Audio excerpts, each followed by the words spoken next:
जय माता दी दोस्तों, तपोभूमि क्लासेस पर मैं अवधेश भदौरिया आप सभी का स्वागत करता हूं हमारी पहली व्हाइट बोर्ड की क्लास में। ठीक है, आज हमने ये देखो पूरा व्हाइट बोर्ड का सेटअप बना दिया है। थोड़ा सा भी लाइटिंग का और करना है, थोड़ा माइक का भी करना है एडजस्टमेंट, लेकिन अभी हम शुरुआत के तौर पे आपसे फीडबैक के लिए ये वाली क्लास हमने व्हाइट बोर्ड पे बनाई है। ठीक है, तो हमारी जो अभ्यास प्रश्नावली चल रही थी, 4 अभ्यास प्रश्नावली हो चुकी थी हमारी, ये हमारी 5वीं अभ्यास प्रश्नावली है और इसमें हम जो सवाल करने वाले हैं वो थोड़ा घातांक और करनी से संबंधित होंगे।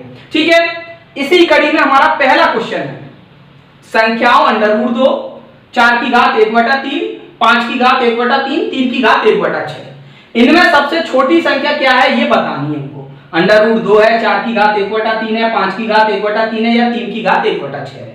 ये बताना है कि इनमें से सबसे छोटी कौन सी है। यूपी टेट 2013 में पूछा गया, आपके टेट एग्जाम के दृष्टिकोण से भी महत्वपूर्ण है। साथ ही साथ ये सवाल तो ऐसा है जो एसएससी में भी पूछा जाता है लगातार, रेलवे वगैरह हर एग्जाम में पूछा जाता है। जो करड़ी है ना, करड़ी, ये 1 वाली घात जो होती है उसको हम करनी कहते हैं।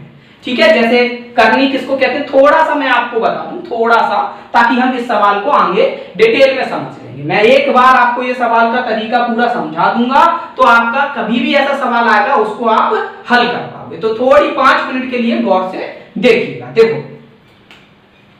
जब आपकी घात यानी पावर जानते हो, जैसे 2 गुणा 2 गुणा 2, 2 को 3 बार अगर गुणा करेंगे तो इसको हम कैसे लिख सकते हैं, 2 की घात 3। इसको घात कहते हैं और इसको हम आधार कहते हैं, बेस कहते हैं।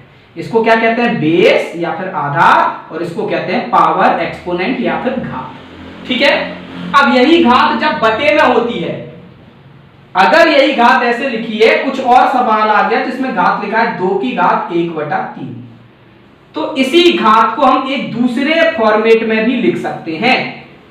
वो फॉर्मेट क्या कहलाता है अभी बताते हैं। किस फॉर्मेट में लिख सकते हैं, इसी को हम ऐसे लिख सकते हैं, 2 लिखेंगे और एक ऐसा चिन्ह बना देंगे और यहां पर 3 लिख देंगे। इसको कहते हैं करड़ी घात 3। ठीक है, इसका भी मतलब यही है कि 2 की घात 1/3। तो करड़ी के अंतर्गत इस तरीके से लिखा जाता है। करड़ी में अगर कुछ भी नहीं लिखा हुआ है तो वहां पर हम 2 मानते हैं, 2। ठीक है, तो इतना तो थोड़ा सा हमने आपको इसके बारे में बता दिया कि करड़ी किसको कहते हैं, घात किसको कहते हैं। ठीक है, चलिए अब हम आपको ये वाले सवाल को समझाने का प्रयास करते हैं। देखो, सबसे पहले तो हम ये समझेंगे कि सवाल में कठिन क्या है और सवाल सरल कैसे होता है। जैसे यहां पर देखो, अगर ऐसा लिखा रहता 3 की घात 1/2 और 2 की घात 1/2, तो क्या आप बता सकते थे इनमें कौन सा बड़ा है और कौन सा छोटा है। सिंपल था, हमारी घातें बराबर थी, इस पे भी घात 1/2, इस पे भी घात 1/2, तो जिसका आधार बड़ा होगा वह संख्या बड़ी होगी। अगर घातें बराबर है तो जिसका आधार बड़ा होगा वो संख्या बड़ी होगी, तो हमारी ये संख्या बड़ी हो जाएगी। जैसे सिंपल, नहीं समझ में आ रहा तो ऐसे देख सकते हैं कि 2 की घात 3 लिखा हुआ है और 3 की घात 3 लिखा हुआ है। बताओ इनमें से कौन बड़ा होगा। घातें बराबर है तो जिसका आधार बड़ा होगा वो बड़ी होगी, ये संख्या बड़ी होगी। वास्तव में हल करोगे तो ये संख्या 8 है, ये संख्या आपकी 27 है, 3 गुणा 3 गुणा 3, तो ये बड़ी है। तो ऐसे यहां पर हमने तुरंत बता दिया कि ये बड़ी है। ऐसा ही एक और होता है, अगर मान के चलो आपकी घात आधार बराबर है, जैसे ये संख्या लिखी है 5 पे घात 1/4, यहां लिखा है 5 पे घात 1/3, इनमें से कौन सी बड़ी होगी। अगर हमारे आधार बराबर हैं तो जिस पे घात बड़ी लगी होगी वो संख्या बड़ी होगी। तो बताओ 1/4 बड़ी है या 1/3 बड़ी है। 1/4 यानी कि 0.25 और 1/3 यानी 0.33, तो 0.33 बड़ी है, तो ये वाली संख्या हमारी बड़ी हो जाएगी। तो अगर सवाल इस फॉर्मेट में दिया जाए कि सारे आधार बराबर हों, सारे आधार बराबर हों 5 5 5 5, तो हम बता देंगे कि कौन सी संख्या बड़ी है, कौन सी फिर उससे बड़ी है, कौन सी उससे बड़ी है। या फिर सारी घातें बराबर हो, 1/2 1/2, ये घातें बराबर है तो आधार की तुलना करके हम बता देंगे कौन बड़ा है कौन छोटा है। तो कुछ ना कुछ तो हमको बराबर करना ही पड़ेगा। तो यहां पर हम सवाल का मर्म समझ गए कि सवाल को सॉल्व करने के लिए हमको या तो घातें बराबर करनी पड़ेंगी या फिर आधार यानी बेस बराबर करने पड़ेंगे। और ये सवाल क्यों है? क्योंकि यहाँ पर घातें और आधार अलग अलग है। जैसे अंडर रूट 2 का मतलब है 2 की घात 1/2। तो मैं यहाँ पे पहले तो लिख लेता हूं सबको, 2 की घात 1/2। और ये क्या है? देखो दूसरी संख्या है 4 की घात 1/3, तीसरी संख्या है 5 की घात 1/3 और चौथी संख्या है 3 की घात 1/6। ये 4 संख्याएं हैं, ठीक है। अब यहां देखो घात आधार तो बराबर है नहीं, 2 है, 4 है, 5 है, 3 है, और घातें भी बराबर नहीं है, 1/2, 1/3, 1/3, 1/6। तो यहाँ पर इन चारों में बढ़ते हुए क्रम में, घटते हुए क्रम में, सबसे छोटी सबसे बड़ी हम नहीं बता पा रहे हैं। तो यहाँ पर हम क्या सही कर सकते हैं? यहाँ पर हम सबकी घातें बराबर कर सकते हैं और यही हम काम सीखेंगे। इसी के लिए इतनी पूरी कहानी मैंने आपको बताई, ताकि आप इसका एक मेथड सीख जाएं कि इसको किया कैसे जाता है। ऐसे नहीं रटंत विद्या नहीं कि ऐसा ऐसा कर लेना, वैसा वैसा कर लेना। आपको समझ में आ गया, आपको घातें बराबर करनी है। अब कोई कहेगा सर घातें तो अलग अलग लगी हैं, इनको बराबर कैसे कर पाएंगे? तो चलिए मैं आपको सिखाता हूं कैसे बराबर कर पाएंगे। सबसे पहले आप ये देखो, हर घात के नीचे क्या लिखा है? 2, 3, 3, 6। तो आप एक काम करो, इन सब का 2, 3, 3, 6 का ले लो एलसीएम, ठीक है। या फिर ऐसी संख्या सोच लो जिसका सब में भाग चला जाए, ठीक है। आपका 2, 3, 3, 6 का जो एलसीएम होगा वह छोटी से छोटी संख्या होगी जिसका सब में भाग चला जाएगा, ठीक है। तो आप ऐसी संख्या सोच लो या एलसीएम ले लो। तो हमने एलसीएम देखा तो 6 ही आया। तो हम क्या कर सकते हैं? हम सभी घातों को 1/6 के रूप में बदल सकते हैं। सारी की सारी घातों को आप 1/6 के रूप में बदल सकते हैं। कैसे बदलेंगे अभी देखो मैं आपको बताऊं। 2 की घात 1/2 है, इसको हम 1/6 के रूप में बदलना चाहते हैं। 2 की घात 1/2, सोचो कैसे बदलेंगे? हमको ये बटे में 1/2 है, इसको 1/6 करना है। इसको हमें बटे में 6 लाना है। कैसे लाना होगा? 3 का गुणा करना पड़ेगा तब 6 होगा। करना पड़ेगा कि नहीं? थोड़ा शायद छोटा होगा, नहीं दिख रहा होगा आप लोगों को। थोड़ा मैं बड़े में एक संख्या को सॉल्व करके दिखा दूं, फिर आपको समझ आ जाएगा। 2 की घात 1/2 जो है, इसको हमको 2 की घात 1/6, मतलब हम 2 नहीं, यहाँ आधार कुछ भी हो जाए, हमको घात 1/6 में कन्वर्ट करना है। तो देखो 1/2 है, 2 को कैसे 6 में कन्वर्ट करेंगे? 3 का गुणा करना पड़ेगा, तो 3 का गुणा कर दिया। अब एक बात बताओ, अगर आप हर में 3 का गुणा कर रहे हो तो अंश बुरा मान जाएगा, कहेगा कि हमने क्यों नहीं किया? क्योंकि संख्या ही बदल जाएगी। हमको संख्या तो बदलनी नहीं है, संख्या वही रखनी है, बस उसको लिखने का तरीका बदल देना। तो यहाँ पर हमको 3 का गुणा अंश में भी करना पड़ेगा। अब संख्या में कोई परिवर्तन नहीं हुआ। वास्तव में हमने कितने का गुणा किया? पूरे घात में 1 का गुणा किया, और 1 के गुणे का कोई मायना नहीं है। तो वास्तव में तो 3/3 का गुणा किया, नहीं 1 का गुणा किया। तो यही संख्या कितनी हो जाएगी? 2 की घात 3/6 हो जाएगी। अब ये देखो घातों का भी सिस्टम है आपका। घातों का सिस्टम क्या है कि ये जो 2 की घात 3 है, ये 3 हमारे इस 2 पे लगाया जा सकता है। इसी को हम ऐसे लिख सकते हैं, कैसे लिख सकते हैं? 2 की घात 3 पे होल घात 1/6। वास्तव में जब होल घात होती है, कल के ही क्लास में हमने बताया था, आपस में गुणा हो जाता है। तो इसको सॉल्व करोगे तो ये 3/6 हो जाएगी। 3 गुणा 1/6 यानी 3/6, और ये 3/6 ही था, तो उसको हमने इस तरीके से खोल के लिख लिया। तो यहाँ पर कितना आ जाएगा? 8 पे घात 1/6। तो हमने एक संख्या चेंज कर ली कि 2 की घात 1/2 को हम 1/6 के रूप में लिखेंगे, तो हमारा 8 की घात 1/6 आएगा। ठीक, बाकी की संख्याओं को आप लोग निकालिए। तब तक मैं यहाँ पे मिटा के और बाकी की संख्याओं का भी निकाल के बताता हूँ, ठीक है। अब देखो जल्दी जल्दी कैसे करेंगे।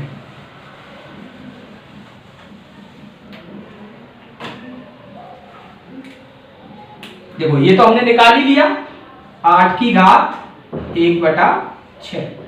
अब ये देखो, इसको हमको बदलना है, 1/3 को 1/6 में बदलना है। तो कैसे बदलेंगे? 4 और ये 1/3, तो 1 ऊपर नीचे दोनों तरफ किसका गुणा करना पड़ेगा? 2 का, तब 6 आएगा। तो 2/6 हो जाएगा। और ऐसे ही आगे देखो, 5 में 1/3 था, तो ऊपर नीचे दोनों तरफ 2 का गुणा करना पड़ेगा, तो 2/6 आ जाएगा। और ये तो ऑलरेडी है, तो इसको तो कुछ करना है ही नहीं, ठीक। और यहाँ पर हम देखेंगे, ये तो आ गया 8 सही, 8 की घात 1/6। और ये कितना आ जाएगा, ये जो 2 है 2 को अंदर लेके जाएंगे 4 की घात 2, तो 4 की घात 2 पे घात 1/6। यहाँ पर भी 5 को अंदर लेके जाएंगे तो 5 की घात 2 पे घात 1/6 और ये 3 की घात 1/6। सॉल्व कर लेंगे, 8 की घात 1/6, 4 दूनी 16 पे घात 1/6, 25 पे घात 1/6 और 3 पे घात 1/6। अब बताओ सारी घातें बराबर हो गई। अब हमारे लिए सवाल सरल की श्रेणी में आ गया, सारी घातें बराबर हो गई। अब जब सारी घातें बराबर हो गई, बताओ सबसे छोटा कौन, हमको सबसे छोटी संख्या बतानी थी। सबसे छोटा कौन है, ये या ये, जिसका आधार सबसे छोटा होगा वही संख्या सबसे छोटी होगी, तो ये संख्या हमारी सबसे छोटी, तो सबसे छोटी संख्या हमारा डी आंसर हो जाएगा। आया समझ में सभी लोगों को। कोई पूछता कि सबसे बड़ी संख्या कौन सी है, तो 25 की घात 1/6 यानी 5 की घात 1/3 सबसे बड़ी संख्या है। अगर वो पूछ देते कि आरोही क्रम में लिखो यानी असेंडिंग ऑर्डर में लिखो यानी बढ़ते हुए क्रम में लिखो, तो हम सबसे पहले सबसे छोटी संख्या लिखते, इसको लिखते सबसे पहले, फिर दूसरे नंबर पे इसको लिखते यानी 2√2 को लिखते, फिर हम इसको लिखते 4 की घात 1/3 और सबसे लास्ट में 5 की घात 1/3 को लिखते। अगर सवाल ऐसा आ जाता कि अवरोही क्रम में लिखो यानी डिसेंडिंग ऑर्डर में लिखो यानी कि घटते हुए क्रम में लिखो, तो हम घटते हुए क्रम में पहले सबसे बड़ी संख्या लिखते, फिर दूसरे नंबर की, फिर तीसरे नंबर की और सबसे लास्ट में इसको लिखते। ठीक है, उम्मीद है कि आपको ये सवाल अच्छे से चलिए अब आते हैं हम दूसरे सवाल पे। दूसरा सवाल भी हमारा यूपी टेट 2013 में पूछा गया है। इस सवाल में क्या है, समीकरण 2 की घात x + 5 बराबर 2 की घात x + 3 + 12 में x का मान बताइए। -1 -2 -3 और 3। ठीक, चलो इसको सॉल्व करते हैं अपन। अब देखो अभी तो क्या है, हमारी ये रिकॉर्डेड सेशन है, ठीक है। जब हम लाइव क्लास चालू करेंगे तो फिर आपको टाइम भी दे दिया करेंगे कि चलो करो, कमेंट में बताओ आंसर है कि नहीं। अभी तो मैं क्वेश्चन लिख के बस ये आपको सॉल्व करा देता हूँ, काय को फालतू में ज्यादा लेंथ बढ़ाएं। ठीक है, तो यहाँ देखेंगे हम एक चीज मैं आपको बता दूं, कोई भी चीज हो जैसे कि गुणा में घातें जुड़ती हैं, ये आपने सुना होगा, आपने देखा होगा। अगर आधार बराबर है, जैसे अगर कहीं पर लिखा है x की घात m गुणा x की घात n लिखा हुआ है, आधार घात, अगर आधार आपके बराबर है तो घातें जुड़ जाती है गुणा में, तो घातें हो जाती है x की घात m + n। तो इसका उल्टा भी सच होता होगा, इसका उल्टा भी सच होता होगा कि नहीं। कैसे, देखो ऐसे कि अगर कहीं पर x की घात m + n लिखा हुआ है तो इसको हम कैसे लिख सकते हैं, x की घात m गुणा x की घात n। ठीक है, लिख सकते हैं कि नहीं। चलिए ये चीज समझ में आई है, तो इस सवाल को करने से आपको कोई भी ताकत नहीं रोक सकती। ठीक है, चलो सवाल को हल करें। हमको x का मान ज्ञात करना है। जब भी left hand side right hand side ऐसा दिया है और x का मान ज्ञात करना हो तो एक काम सबसे पहला काम ये होता है कि एक साइड पूरे अज्ञात चीजों को ले लो, यानी x वाली जो भी चीजें हैं उन सबको एक साइड ले लो, और जितना भी खुला है मतलब वास्तविक चीजें हैं उनको दूसरी साइड रखा है। तो बाद में तुलना हो जाएगी, सवाल सॉल्व हो जाएगा। कोई भी सवाल हो उसका यही फंडा होता है। तो यहाँ पर इसके लिए भी हम यही करेंगे, 2 की घात x + 5 बराबर 2 की घात x + 3 + 12 में x बताना है। तो एक बात बताओ, हम ये लेफ्ट हैंड साइड है, ये राइट हैंड साइड है, तो पूरी लेफ्ट वाली साइड पे हम केवल और केवल x को ले लेते हैं, x वाले टर्म को ले लेते हैं, बाद में तुलना करेंगे, सॉल्व कर देंगे। तो देखो एक तो x वाला टर्म यहाँ पे है, ये 2 की घात x + 5, और इस वाले टर्म को और ले लेते हैं क्योंकि ये तो भाई x वाला टर्म है, उस साइड क्या कर रहा है, इसको इस साइड ले आओ, है कि नहीं। आ जाओ भैया तुम, तो ये माइनस में आ जाएगा, पक्षांतर करेंगे तो ये माइनस का हो जाएगा, x + 3 बराबर 12। अब हमको x की वैल्यू निकालनी है। अब एक चीज देखो, x के साथ क्या है, कुछ ना कुछ जुड़ा है यहाँ पे। देखो ये एक अलग से फुलथ्रू चल रहा है, x + 5 x + 3, इसलिए ये थोड़ा हमको तुलना करने में दिक्कत दे रहा है। तो हम क्या करते हैं, इसको भी सॉल्व कर लेते हैं। हमको पता था, अभी हमने थोड़ा देखा था कि नहीं कि x की घात m + n है, तो इसको हम क्या लिख सकते हैं, x की घात m × x की घात n, वही उल्टा फॉर्मूला।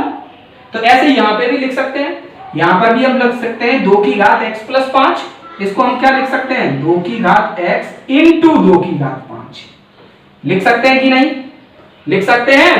चलो -2 की घात x × 2 की घात 3 बराबर 12। अब यहाँ पर ये देखो दो पद हैं, अभी लेफ्ट हैंड साइड में दो पद है, पहला पद ये रहा और दूसरा पद ये रहा।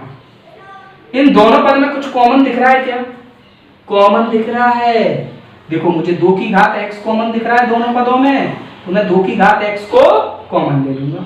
मैंने 2 की घात x को कॉमन ले लिया और फिर बचा क्या मेरा, यहाँ पर क्या बचा, 2 की घात 5 बचा, तो मैंने 2 की घात 5 लिखा, माइनस यहाँ कितना बचा, 2 की घात 3 लिखा, तो मैंने 2 की घात 3 लिख लिया, बराबर 12। यहाँ नीचे तक दिख रहा है क्या? देखना सर तो कि या फिर हम इसको ऊपर को मिटा दें, दिख रहा है, और नीचे जा सकते हैं थोड़ा और। अच्छा ठीक है, एक स्टेप। चलिए यहाँ पे हल कर देंगे, नेक्स्ट हम यहाँ पे हल कर, अब देखो पहला दिन है तो थोड़ा थोड़ा पता चल जाएगा बोर्ड का पूरा आइडिया। तो यहाँ देखो, अब हम देखो 2 की घात 5 है, ये कितना होता है 2 की घात 5, बताओ कितना, 32। सॉल्व कर लोगे, 2 का 5 बार गुणा करोगे तो 32, तो हमारा कितना आ जाएगा नेक्स्ट में, 2 की घात x इंटू 32 माइनस 2 की घात 3 यानी कि 8 माइनस 8 बराबर कितना, 12। तो अब हम देखो 2 की घात x इंटू 32 माइनस 8 कितना हो जाएगा, 24, तो यहाँ लिख देंगे 24 बराबर 12। अब हम अगले स्टेप पे जाएंगे तो 2 की घात x पता चल जाएगा, ये 24 है, इसका पक्षांतर कर देंगे, उस तरफ कर देंगे, तो ये उस तरफ चला जाएगा, तो कितना हो जाएगा 2 की घात x बराबर 12/24। 2 की घात x बराबर कितना आ गया, 12/24 आ गया। अब इस चीज को मैं यहाँ पे सॉल्व करता हूँ, क्वेश्चन को मिटा देता हूँ, क्वेश्चन की अब क्या जरूरत है अपन को, है कि नहीं, तो क्वेश्चन मिटा के और क्वेश्चन की जगह पे मैं सॉल्व कर देता हूँ। इतनी ही जगह फिक्स है। अच्छा ये देखो 2 की घात x बराबर 12/24, तो 12/24 ये कट गया तो 1/2 आ गया, 1/2। तो अब 2 की घात कौन सी ऐसी x होगी कि 1/2 आ जाए। यहाँ पर भी बहुत से बच्चे कंफ्यूज हो जाते हैं, वो अटक जाते हैं, तो मैं फिर से एक और घातांक का यहाँ पे नियम बताता हूँ। जैसे कोई भी संख्या लिखी हो a और इस पे घात लगी है -1, तो ये 1/a हो जाती है। जैसे कोई संख्या लिखी है a की घात -2, तो ये 1/a² हो जाएगी, ऐसा हो जाता है। माइनस की घात लगी होती है तो बटा में चली जाती है, तो ये जो उसका उल्टा, जैसे 1/a लिखा है कहीं पे 1/a लिखा है, तो हम इसको a की घात -1 लिख सकते हैं कि नहीं, लिख सकते हैं। ऐसे यहाँ पर 1/2 लिखा है, तो इसको हम क्या लिख सकते हैं 2 की घात x, तो ये है लेफ्ट हैंड साइड में, इसको क्या लिख सकते हैं 2 की घात -1। यहां से अब हम कंपेयर कर लेंगे, देखो आधार बराबर थे दोनों के, 2 यहाँ पे 2 यहाँ पे, तो x बराबर कितना आ जाएगा, x बराबर -1 आ जाएगा, x बराबर -1 हमारा ये उत्तर आंसर।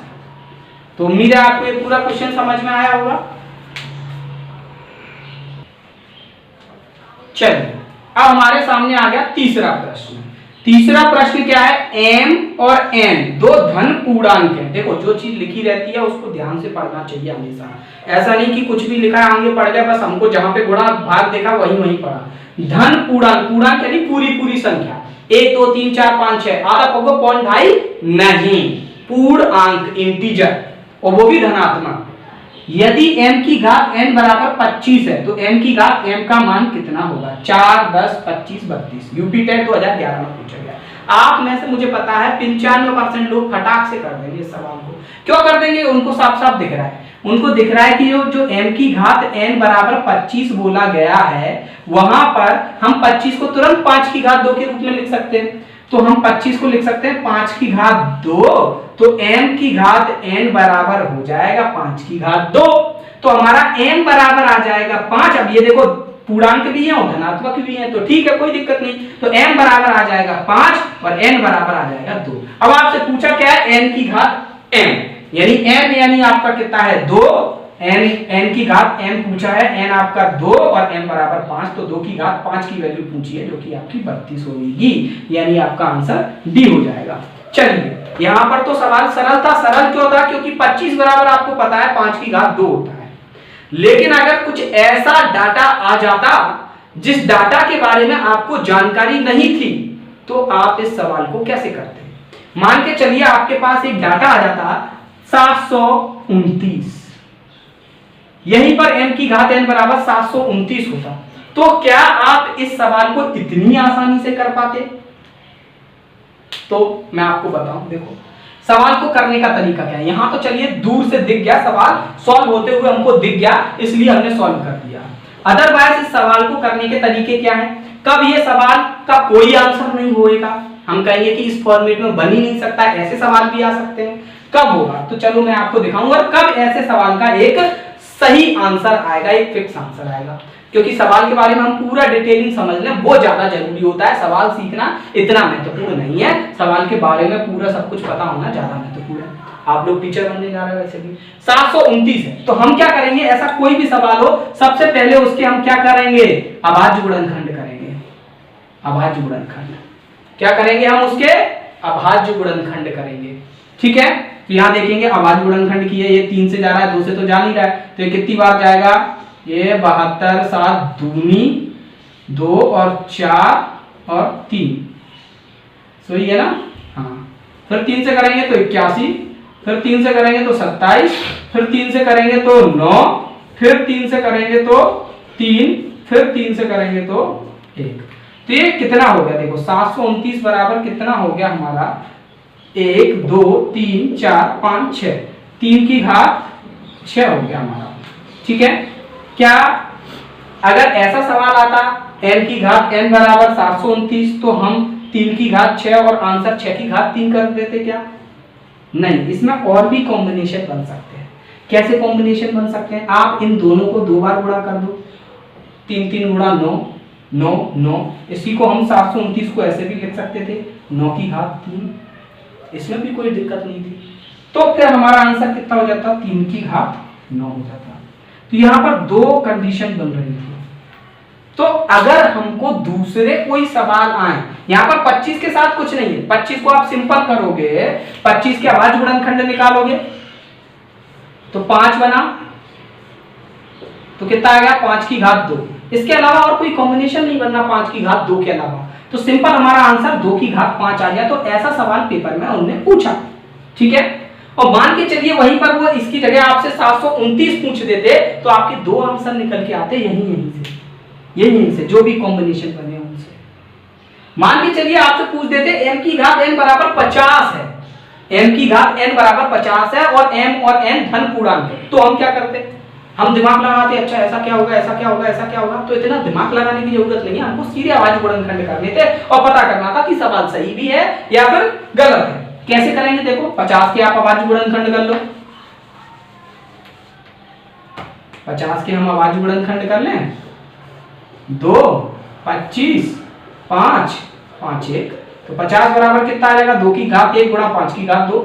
यानी इसको तो हम लिख ही नहीं सकते किसी एक संख्या की घात के रूप में, इसको तो 50 को तो हम लिख ही नहीं सकते किसी एक संख्या की, यहाँ तो m अकेला ही है ना, m की घात n, यहाँ पर तो 2 संख्या लिख रही हैं, यहाँ पर 2 की घात 1 है, फिर गुणा में 5 की घात 2 है, तो इसको तो हम लिख ही नहीं सकते। तो हम कह देंगे कि इस 50 वाली संख्या के लिए सवाल गलत है, इसका सॉल्यूशन नहीं होगा। ठीक है, तो ये सवाल आपको डिटेल में समझ में आ गया कि नहीं आ गया? मेरे हिसाब से आपको ये सवाल अब डिटेल में समझ में आ गया। बढ़ते हैं अब हम अगले प्रश्न पे। चलिए अब आते हैं हम आज के चौथे प्रश्न पे। चौथा प्रश्न क्या कह रहा है, यदि a की घात x बराबर b, b की घात y बराबर c और c की घात z बराबर a है, तो x y z का मान आपको पता है। ठीक है, 0 1 2 3, ये भी यूपी टेट 2011 में पूछा गया। ठीक, तो चलिए इसको सॉल्व करते हैं। देखो ऐसा कोई भी सवाल आए, आप लोगों ने देखो कुछ लोगों ने पढ़ा होगा, कक्षा 8वीं में था या 9वीं में था, चक्रीय क्रम। बड़ा कठिन टाइप का चैप्टर माना जाता था चक्रीय क्रम, की मतलब चक्रीय क्रम के सवाल कैसे सॉल्व होंगे, क्या होंगे, क्या वही घूमता रहता है, ऐसा कुछ। ठीक है, तो वही वाला ये सवाल है। चक्रीय क्रम क्या होता है कि चक्री चालू होती है जहां से वहीं पे खत्म हो जाती है। जैसे यहाँ पे ये एक चीज लिखी है आपकी, a की घात x बराबर लिखा है b और b की घात y बराबर लिखा है c और c की घात z बराबर लिखा है a, इतना लिख दिया है। तो आपकी चक्री a से चालू हुई, a b b c c d c a, फिर a पे खत्म हो गई, यानी a b c, a से गए b पे, b से गए c पे और c पे आए फिर a पे। इसी को कहते हैं हम चक्रीय क्रम। ऐसे चक्रीय क्रम का सवाल आए आपका तो आप क्या करना, आप नीचे से पीछे से चलना, मतलब जहां पर ए था वहीं से चलना। देखो चलो कैसे चलेंगे मैं आपको बताऊं। सबसे पहले आप आखिरी वाले स्टेप को सरल करने की कोशिश करो। c की घात z बराबर a लिखा है, आप c की घात z को सरल करने की कोशिश करो। कैसे? हमने लिख दिया c की घात z बराबर a। अब आप देखो कि c तो हमने लिख दिया, अब c की वैल्यू क्या है? पिछले वाले स्टेप में c की वैल्यू दी गई है कि नहीं? c की वैल्यू पिछले वाले में c की वैल्यू दी गई कि c बराबर कितना है, b की घात बाई। तो c की जगह हम क्या लिख सकते हैं? b की घात बाई लिख सकते हैं कि नहीं? तो लिख देंगे हम, c की जगह लिख देंगे b की घात बाई। और अब c पे घात z लगी है तो इस पे होल घात कितनी लग जाएगी? z बराबर a। इतने में किसी को कोई दिक्कत होनी भी नहीं चाहिए, है कि नहीं? अब हमको पता है कि ये जो बाई है इसका गुणा हो जाएगा z से, पूरे होल पे घात लगी रहती है तो आपस में गुणा हो जाता है। तो हमारा नेक्स्ट स्टेप क्या हो जाएगा? b की घात बाई z बराबर a। अब b का मान क्या है बताओ? b की वैल्यू और पुट कर दो। b का मान क्या है? ये देखो पहले वाले स्टेप में दिया है a की घात x बराबर b है, तो यहां से b का मान पता चल जाएगा। तो b की जगह हम लिखेंगे क्या? a की घात x लिखना पड़ेगा। b की वैल्यू कितनी है? a की घात है x, तो हम इसकी जगह a की घात x लिख देंगे। b की जगह a की घात x लिखा, उस पे होल घात लग गई बाई z बराबर a। ठीक है, इसको सॉल्व करेंगे तो कितना आ जाएगा? a की घात x बाई z बराबर a। a को खाली लिखेंगे तो a की घात 1 लिख सकते हैं, तो घात 1 लिख दिया हमने। हमको क्या निकालना है? x बाई z का मान निकालना है। तो यहाँ पर देखेंगे दोनों के आधार एक a हैं, तो x बाई z बराबर कितना हो जाएगा? तुलना करेंगे 1 आ जाएगा, तो हमारा x बाई z की वैल्यू कितनी आ जाएगी? 1 आ जाएगी। ठीक है, तो हमारा ये आंसर हो जाएगा। उम्मीद है आपको ये प्रश्न भी समझ में आया होगा। तो आज की क्लास में हमने ये 4 प्रश्न किए। आज ये हमारी पहली व्हाइट बोर्ड क्लास है। मैं चाहता हूं कि आप इसके बारे में हमें फीडबैक दें कि सर यहाँ पे ऐसा कर सकते हैं, वैसा कर सकते हैं। जो भी है आपके फीडबैक, आपके सुझावों के माध्यम से हम आगे की क्लासेस लेके आएंगे। साथ ही साथ आपका जो टेट एग्जाम है उसके दृष्टिकोण से भी मैं एक कोर्स लेके आना चाहता हूँ, जिसमें आपके टेट का पूरा मैथ का जो थ्योरी है, अभी लगभग 70% थ्योरी मैंने करा दी है, उसकी और भी 30% थ्योरी और पेडागॉजी, साथ ही साथ प्रीवियस ईयर क्वेश्चन वगैरह सब कुछ एक जगह पे आपका मिल जाएगा। तो उसके बारे में आपके क्या विचार हैं वो भी आप हमें जरूर बताइएगा। तब तक के लिए धन्यवाद। और अभी सर की पीएससी सर की जो क्लास है पुष्पन सर की, उसको भी आप जरूर देखिएगा। धन्यवाद। जय माता।